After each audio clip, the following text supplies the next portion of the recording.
अंग्रेजी के इस स्ट्रक्चर में मैंने प्रतिदिन बोले जाने वाले हिंदी वाक्यों को लिया है और आप इन वाक्यों को प्रतिदिन बोलते हैं। फ़िलहाल इन वाक्यों को हम अंग्रेजी में कैसे बोलेंगे, इन वाक्यों की इंग्लिश में हम कैसे चर्चा करेंगे, इंग्लिश में हम कैसे कन्वर्जेशन करेंगे, इसके बारे में हमने चर्चा किया है इस वीडियो के माध्यम से। तो मुझे पूरा उम्मीद है कि यह वीडियो आप बिना स्किप किए हुए देखेंगे और वीडियो अच्छी तरह से समझ में भी आएगा और वीडियो अच्छी तरह से आपको पसंद भी आएगा, ऐसा मुझे पूरा विश्वास है। तो फ़िलहाल हम वीडियो को शुरू करते हैं और वीडियो को शुरू करने से पहले आपसे अपेक्षा करते हैं कि आप मेरे वीडियो को लाइक, सब्सक्राइब और शेयर ज़रूर करेंगे, प्रेस बेल आइकन ज़रूर करेंगे ताकि आपको मेरे वीडियोस के नोटिफिकेशन समय समय पर मिलता रहे। और आप मेरी वीडियोस को अगर रेगुलरली देखते हैं तो आप इंग्लिश में थोड़े ही दिन में आप अंग्रेज़ी भाषा में बोलने में सक्षम हो जाएंगे। तो फिर आइए हम अपने वीडियो को शुरू करते हैं और देखते हैं। जैसा कि आप देख रहे हैं, जो स्ट्रक्चर हमने लिया है उस स्ट्रक्चर में है से अधिक, और से अधिक की जगह कभी कभी हम की अपेक्षा का भी प्रयोग करते हैं। तो ऐसे वाक्यों को पहले हम एक दो एग्जाम्पल लेते हैं। जैसे हमारा पहला वाक्य है, यहाँ लड़कों से अधिक लड़कियां हैं। हम इसी को बोल सकते हैं, यहाँ लड़कों की अपेक्षा अधिक लड़कियां हैं या लड़कों की अपेक्षा लड़कियां अधिक हैं। तो हम ऐसे वाक्यों को बोलते हैं कि से अधिक या की अपेक्षा। जैसे यहाँ पानी की से अधिक दूध है, या यहाँ पानी की अपेक्षा दूध अधिक है, या यहाँ पानी की अपेक्षा अधिक दूध है। तो इस तरह से की अपेक्षा या से अधिक का प्रयोग करके हम जो है अपने डेली लाइफ में वाक्यों को बोलते हैं। और ऐसे वाक्यों से आप बिल्कुल क्लियर होंगे कि यह तुलना यहाँ स्पष्ट होता है कि यहाँ तुलनात्मक शब्द बोले जाते हैं, तुलना के लिए ये वाक्य यूज़ किए जाते हैं। तो ऐसे वाक्यों की जब हिंदी से अंग्रेजी हम बनाते हैं तो यहाँ सबसे पहले हम अदर वर्ड्स में रखते हैं और प्लस मोर का यूज़ कर लेते हैं, फिर नाउन्स का यूज़ कर लेते हैं, फिर देन का यूज़ कर लेते हैं और फिर नाउन्स का यूज़ कर लेते हैं। मतलब दो नाउन्स के बीच में हम देन का यूज़ करते हैं और जो पहला नाउन होता है उसके पहले हम मोर का प्रयोग कर लेते हैं। तो यह हुआ। अब नाउन क्या होगा? नाउन या तो प्लूरल नाउन्स में हो सकता है या तो मटेरियल नाउन का यूज हो सकता है। और यहाँ आप ख्याल में रखिएगा कि हम इन दोनों कंडीशंस में, चाहे वो मटेरियल नाउन हो, चाहे हम मटेरियल नाउन का यूज करें और चाहे हम किसी प्लूरल नाउन का यूज करें, इन दोनों कंडीशंस में हम जो शब्द है वह मोर का ही यूज़ करेंगे। और जैसा कि अभी एक एक उदाहरणों से आपको स्पष्ट हो जाएगा। तो यहाँ लड़कों से अपेक्षा लड़कों से अधिक लड़कियां हैं। तो यहाँ लड़कों से अधिक लड़कियां हैं तो हम लिखेंगे there are more girls. There are more girls अधिक लड़कियां हैं, are more girls, there are more girls. तो मोर गर्ल्स यह नाउन हो गया। इस नाउन के बाद हम यहाँ देन का प्रयोग करेंगे और फिर लड़कों का हो जाएगा देन बॉयज़। तो there are more girls than boys. यहाँ लड़कों की यहाँ जो है, यहाँ लड़कों से अधिक लड़कियां हैं तो there are more girls than boys. अब है उसे पानी से अधिक दूध है। अब उसे पानी से अधिक दूध है, इसका मतलब यह कि उसके पास पानी से अधिक दूध है। तो हम यहाँ ही या शी किसी का भी यूज़ कर सकते हैं, ही या हम शी का यूज कर लेंगे। ही या शी किसी एक का यूज करेंगे। तो ही या शी हैज़ मोर, क्या अधिक है? दूध, milk.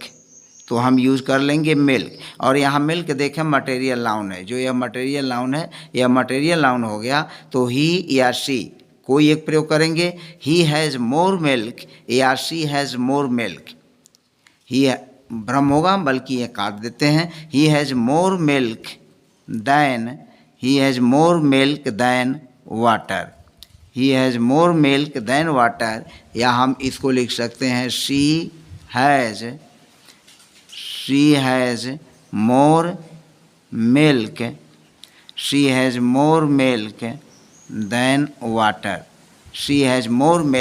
Than water. She has more milk than water. अब हमारा अगला वाक्य है, यहाँ दूध से अधिक पानी है। यहाँ दूध से अधिक पानी है तो लिखेंगे देयर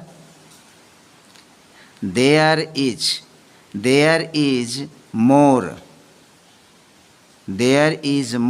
वाटर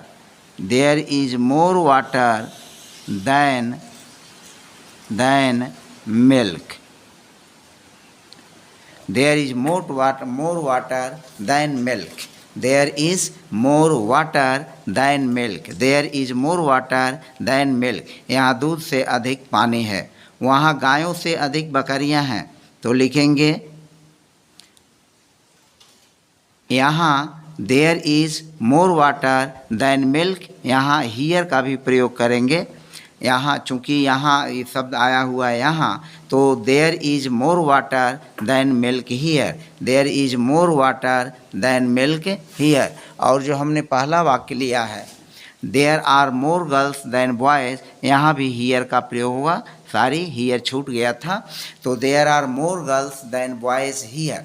दूसरा वाक्य हो जाएगा ही या she has more milk than water. तीसरा वाक्य होगा there is more water than milk here, यहाँ दूध से अधिक पानी है। वहाँ गायों से अधिक बकरियाँ हैं तो हम लिखेंगे there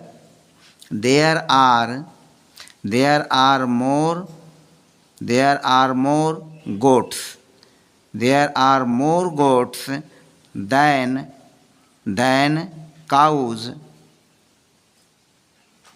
there are more goats than cows, और हो जाएगा देयर मीन्स वहाँ, तो there are more goats than cows there are more goats than cows there. तो यह हो गया वहाँ गायों से अधिक बकरियाँ हैं, there are more goats than cows there. यहाँ चीनी की अपेक्षा दूध अधिक है, यहाँ चीनी की अपेक्षा दूध अधिक है। अब यहाँ देखिए की अपेक्षा शब्द प्रयोग किया गया तो लिखेंगे there is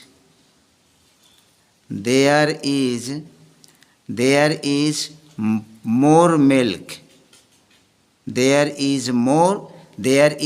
milk, more milk यानी की अपेक्षा, देयर इज मोर मिल्क हो जाएगा दूध, तो there is more milk than sugar, there is more milk than sugar. और हियर यहाँ there is more milk than sugar here, there is more milk than sugar here, there is more milk than sugar here. अगला अर्थ छठा वाक्य है मीरा के पास सोने से अधिक चांदी है। अब यहाँ अदर वर्ड्स में मीरा यानी यह सब्जेक्ट हो गया तो हम लिखेंगे मीरा, यह हो गया मीरा के पास, तो मीरा हैज़,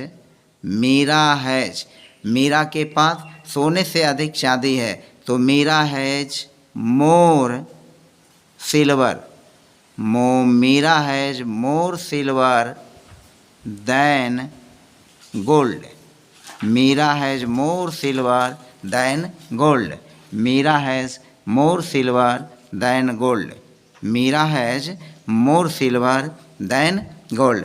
मीरा के पास सोने से अधिक चांदी है। यहाँ गेहूँ की अपेक्षा चना अधिक है, यहाँ गेहूँ की अपेक्षा चना अधिक है तो यहाँ लिखेंगे देयर इज ग्राम मीन्स चना, there is gram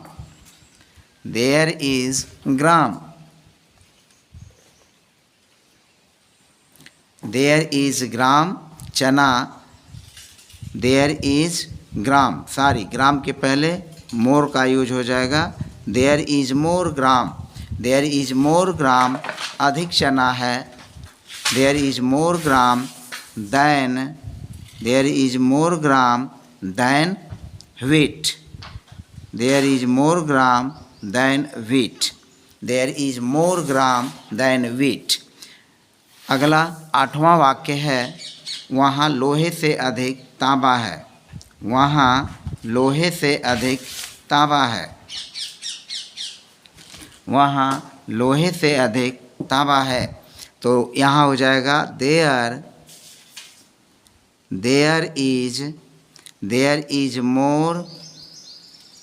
is more copper. Copper means तांबा।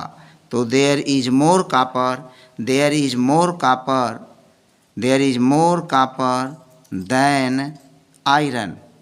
There is more copper than iron, और फिर देयर का हो जाएगा वहाँ। इस वाक्य में भी यहाँ गेहूं की अपेक्षा चना अधिक है, यहाँ हो जाएगा हियर। यहाँ हियर का प्रयोग लास्ट में कर लेंगे।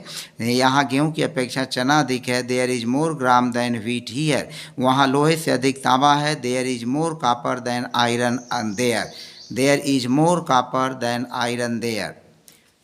फिर अगला वाक्य है, यहाँ कलमों की अपेक्षा अधिक रबर है। यहाँ कलमों की अपेक्षा अधिक रबर है, तो यहाँ लिखेंगे there is more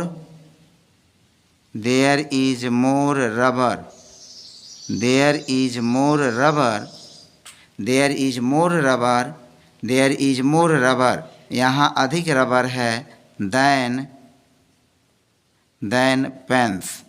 there is more rubber than pens, और फिर हियर हो जाएगा यहाँ। There is more rubber than pens here. There is more rubber than pens here. तो इस तरह से आपने 9 एग्जाम्पल के माध्यम से, 9 सेंटेंसेस के माध्यम से अधिक या की अपेक्षा वाले तुलनात्मक वाक्यों के बारे में सीखा, जिनको हम डेली लाइफ में यूज़ करते हैं। तो फिलहाल आज की वीडियो में बस इतना ही। शेष अगले वीडियो में, तब तक के लिए आप सभी को धन्यवाद।